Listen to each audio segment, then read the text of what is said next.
I am Roxanne Anlocsin, And I am Mark Vincent Dilimpahan. and we are from BS Computer Computer Science Science, Section Section 2A. So, today is a week 1 for the vlog of the subject Life and Works of Rizal. So, we are here in Zone 4 Bugo, Cagayan de Oro City to teach these young children below 8 years old about the life and works of Rizal.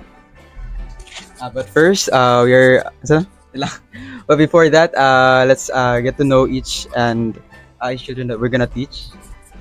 So, what's your name? Zild, Pilay mo edad? 7. What's your name? Joshel Meshok Julia. Pilay mo edad? 8. Okay. So, ang mga bata nga among tudloan karon is si Zild and si Meshak. So, kaila mo ni Rizal? Ikaw, Zild, kaila ka? Oh. So, di ba, kani siya kay si Rizal, di ba? Naamoy nahibalaan gamay sa iya. Wow. Teka. Torsia. Wow, very good.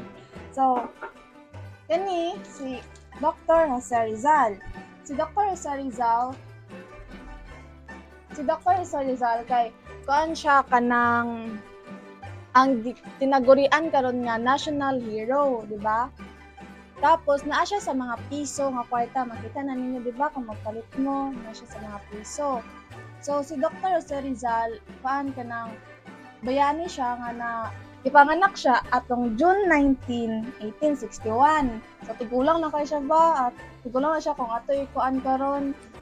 Tapos siya dagan kay siya gibuhat sa Pilipinas para lang makuha na to ni tanan. So mao ni giignan siya nga national hero. Naapoy holiday nga para lang yun sa iya, para sa yang kamatayon o napoy ka mga national Heroes Day, okay? So si Rizal, wala na siya nagpabilin sa Pilipinas kay Marag nag-travel po na siya. Po na siya, naglakaw-lakaw na siya sa gawas.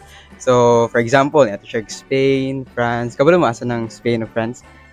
So if kamo gusto mo mag-travel sa gawas, asa man ninyo gusto mo adto? California. California. Wow. Ikaw? Ikaw, Zil. India. Wow. So pwede dyan po ninyo na mabuhat pares ni Rizal kay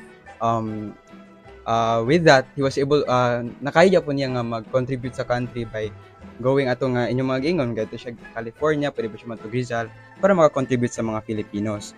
And aside from that, si Rizal po ang primary nga goal gud niya is makatabang sa mga Pinoy kay in the following discussions mabalan po nato unsay sitwasyon sa Pilipinas atong time niya. Okay, so that will be all for week 1. So stay tuned sa week 2 kung sa itong mga matun-an more with Lives and Works of Rizal.